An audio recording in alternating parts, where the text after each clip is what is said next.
county government of Nakuru, in addition to committing 40% of our budget towards the health sector, has prioritized partnerships with development partners in order to upgrade existing facilities within public hospitals, improve systems of delivery of services, expand the services provided by our hospitals, as well as introduce cutting-edge technology and systems as we seek to transform healthcare in Nakuru County. The county government of Nakuru has signed a memorandum of agreement of understanding, an MOU, with Standard Medical Group worth 3 billion Kenya shillings or 20 million USD to upgrade facilities and services at the Nakuru County Referral and Teaching Hospital, NTRH, to be implemented under the Health Transformation Program,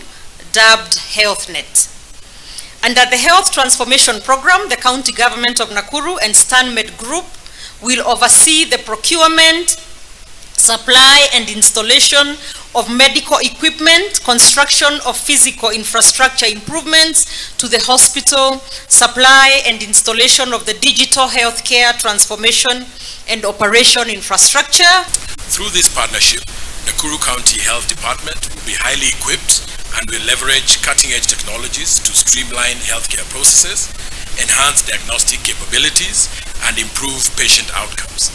The digitization journey is not just about technology. It's about people, their well-being, and the communities we serve. As we sign this MOU, we affirm our dedication to fostering a healthcare system that is not only responsible to the needs of today, but resilient and adaptive for the challenges of tomorrow. Our collaboration will set new benchmarks in healthcare delivery, embracing a future where information flows seamlessly.